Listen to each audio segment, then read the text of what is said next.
할렐루야, 사랑하는 성도님들 평안하게 잘 지내고 계십니까? 오늘도 주님이 주시는 그 새로운 은혜가 여러분 가운데 함께 하시기를 주님의 이름으로 축복합니다.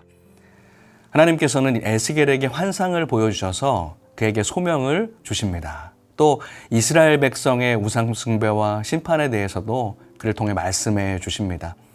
오늘 우리가 살펴볼 이 에스겔에서 11장은 하나님께서 에스겔에게 두 번째 주신 환상을 이어지는 그런 말씀이 되어지겠습니다. 저는 17절부터 21절 말씀을 읽고 오늘의 또 묵상으로 나아가도록 하겠습니다. 너는 또 말하기를 주 여호와의 말씀에 내가 너희를 만민 가운데서 모으며 너희를 흩은 여러 나라 가운데서 모아내고 이스라엘 땅을 너희에게 주리라 하셨다 하라. 그들이 그리로 가서 그 가운데의 모든 미운 물건과 모든 가증한 것을 제거하여 버릴지라. 내가 그들에게 한 마음을 주고 그 속에 새 영을 주며 그 몸에서 돌 같은 마음을 제거하고 살처럼 부드러운 마음을 주어 내 율례를 따르며 내 규례를 지켜 행하게 하리니 그들은 내 백성이 되고 나는 그들의 하나님이 되리라. 그러나 미운 것과 가증한 것을 마음으로 따르는 자는 내가 그 행위대로 그 머리에 갚으리라. 나 주 여호와의 말이니라. 아멘. 우리가 계속 이렇게 살펴보고 있는 에스겔서를 보면 하나님께서 죄악에 빠져 있는 예루살렘을 떠나시는 모습을 단계적으로 환상을 통해 보여주십니다.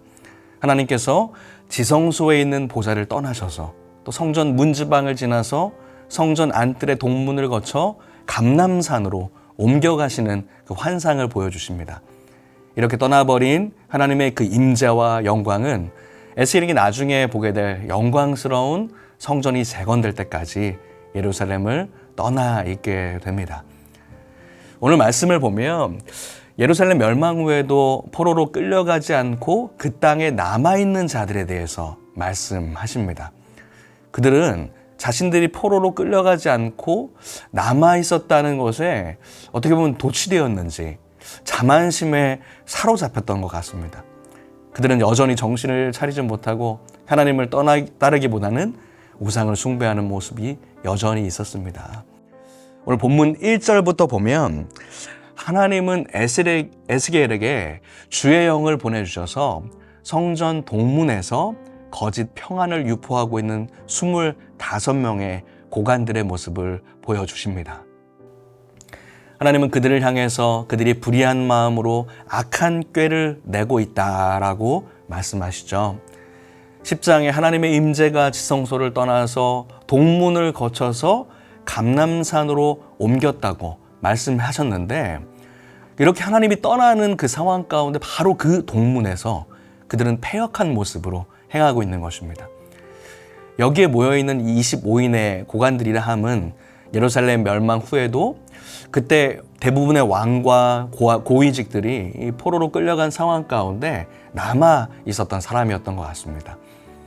그들은 하나님의 예언의 말씀을 부정하면서 이렇게 말합니다. 예루살렘 성읍은 가마가 되고 우리는 고기가 된다 말합니다.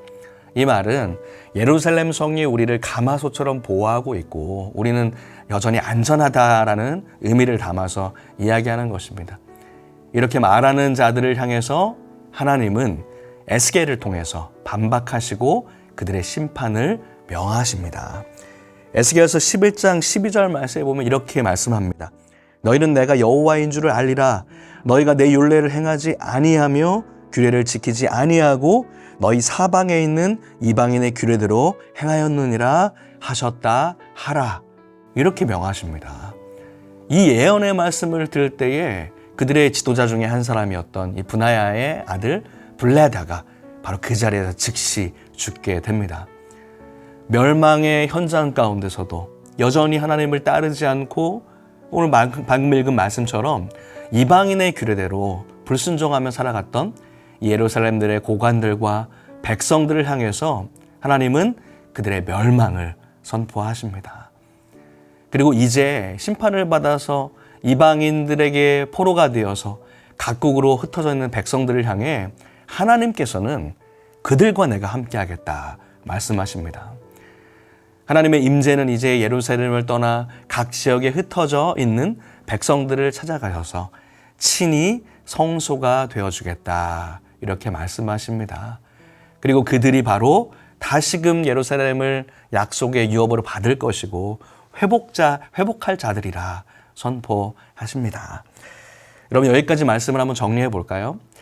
예루살렘 멸망 후에 이스라엘 백성은 포로로 끌려간 백성들과 이때 포로로 끌려가지 않고 예루살렘에 남아있던 백성들, 이렇게 두 부류가 있었습니다. 포로로 끌려간 백성들은 그 심판을 겪으면서 하나님께 회개하며 돌이키고 다시금 예루살렘으로 회복될 것을 기대하며 소망했습니다. 하지만 오히려 예루살렘에 남아있었던 이 고관들과 백성들은 회개하지 않고 오늘 2절의 말씀처럼 이 고관들을 중심으로 하여서 불의를 품고 악한 꾀를 꾸미면서 하나님을 대적하고자 했습니다. 하나님께서는 이를 보시면서 이들 남아있는 이를 통해서 예루살렘을 회복할 것이 아니라 포로로 끌려갔던 백성들을 통하여서 내가 그들을 다시 모을 것이다. 그리고 약속하신 땅을 이곳을 내가 회복시킬 것이다. 말씀하여 주십니다. 17절 말씀에 너는 또 말하기를 주 여호와의 말씀에 내가 너희를 만민 가운데서 모으며 너희를 흩은 여러 나라 가운데서 모아내고 이스라엘 백성을 너희에게 주리라 하셨다 하라. 이렇게 말씀하십니다. 바로 이렇게 약속하여 주십니다. 그러면 여러분, 이렇게 회개하며 돌이킨 백성들에게 또 다시금 하나님의 약속과 회복을 주신다고 말씀하시는데 하나님은 이들을 향하여서 요구하시는 것이 있습니다.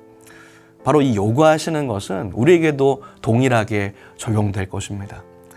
이것은 하나님의 약속의 유업을 받기를 사모하며 또 하나님의 임재를, 그 회복을 다시 경험하기를 원하는 우리에게도 바로 필요한 것, 하나님께서 요구하시는 것인 줄로 믿습니다.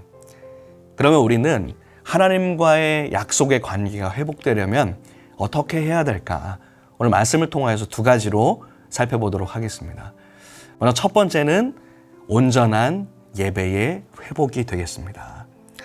하나님이 요구하시는 것은 바로 이러한 온전한 예배의 회복입니다. 여러분 18절 말씀도 한번 볼까요? 그들이 그리로 가서 그 가운데 모든 미운 물건과 모든 가증한 것을 제하여 버릴지라. 이렇게 하나님께서는 말씀하십니다. 하나님은 이스라엘 백성에게 회복을 약속하시면서 요구하십니다. 여러분, 이렇게 주님 말씀하시는 것은 왜 그럴까요? 여전히 그들 가운데 우상이 있었다는 것을 지적하시는 겁니다. 하나님을 섬기지 않고 여전히 미운 물건, 가증한 것들, 우상을 가지고 있는 그 모든 것들을 제거해 버리라. 이렇게 명령하십니다. 하나님은 두 주인을 섬기지 말라고 말씀하시죠. 너희들이 회개하고 돌이킨다면 너희가 이렇게 결단하라. 강하게 명령하십니다. 성도 여러분, 이 말씀은 우리에게도 동일하게 적용됩니다. 우리가 하나님과의 관계가 회복되려면, 그리고 약속하신 하나님의 유업을 받기 원하신다면 우리의 예배가 먼저 회복되어야 합니다. 혹 우리 안에 있는 우상들을 제해버리고 또 예배를 방해하는 그 모든 것들을 제해버리고 하나님께만 집중하면서 온전한 예배로 나아가라. 우리 주님께서 말씀하십니다. 그것은 나에게 여전히 있는 우상을 제하여 버리는 것입니다. 여러분, 이것을 기억하시길 바랍니다. 그러면 하나님과 약속의 관계를 회복하려면 두 번째는 바로 내적인 변화 그리고 순종이 필요하다는 것입니다. 하나님과의 관계를 회복하려면 예배의 회복과 함께 하나님께서는 우리의 내적인 변화를 요구하십니다. 그리고 하나님께서 그 요구하시는 것은 내적인 변화로 이어지는 순종이 되어지겠습니다. 에스겔서 11장 20절 앞절을 보면 내 율례를 따르며 내 규례를 지켜 행하게 하리니 이렇게 말씀하십니다. 너희가 내 율례, 내 말씀을, 내 말을 따르고 내 규례를 지켜 행하라 이렇게 말씀하십니다. 예전에 너희가 불순종하고 하나님을 배반하고 떠났던 데서 이제는 돌이켜서 이제 내 말에 순종하고 지켜 행하라. 이렇게 말씀하십니다. 여러분, 그런데 우리가 하나님께 이렇게 순종하는 것은 우리의 의지도 필요합니다. 하지만 하나님의 만지심과 인도하심이 필요하다는 것을 기억하시길 바랍니다. 오늘 말씀에도 이렇게 순종하는 마음은 하나님께서 친히 너에게 주신다 말씀하시는데요.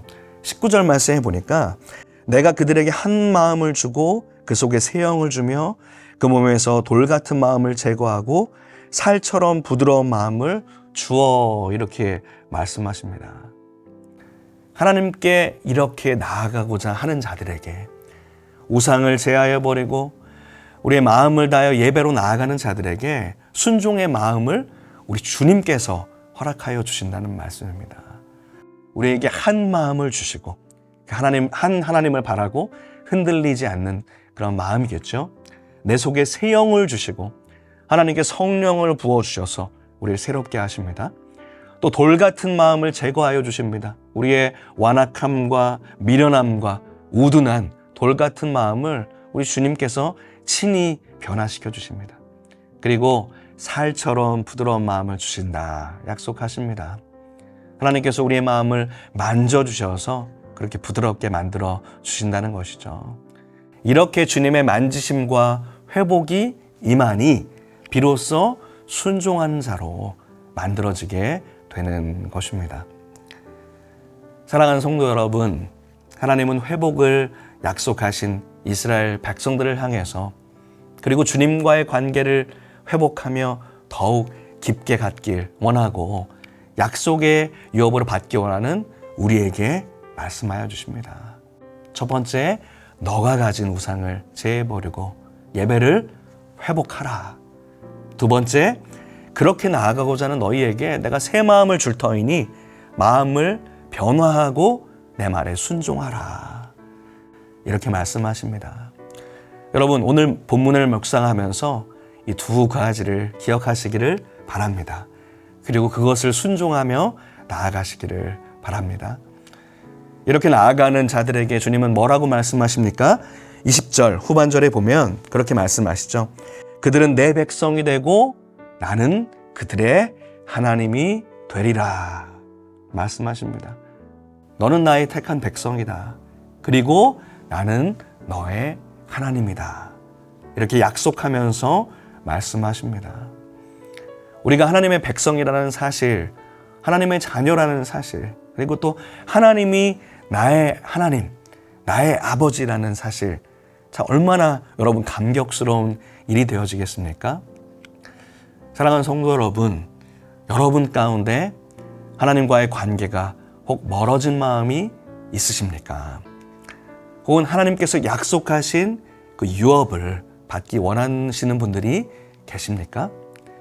이렇게 확실하게 약속하시며 선포하시는 하나님께 나아가시기를 바랍니다. 그 주님을 예배하며 순종하며 나아가시는 여러분 되시기를 주님의 이름으로 축복합니다. 기도하겠습니다. 사랑과 은혜의 하나님 아버지, 죄 가운데 있을 때에 우리를 때리기도 하시지만 다시금 싸매어 주시고 회복시키시는 하나님을 신뢰합니다. 우리 자신을 돌아보며 하나님과의 관계가 더욱 가까워지기를 원합니다. 그리고 하나님이 약속하신 유업과 축복을 다시금 받기를 원합니다. 그러한 우리에게 말씀하신 오늘의 말씀을 기억하며 온전한 예배로, 온전한 순종으로 나아가게 하여 주옵소서. 예수님의 이름으로 기도드립니다.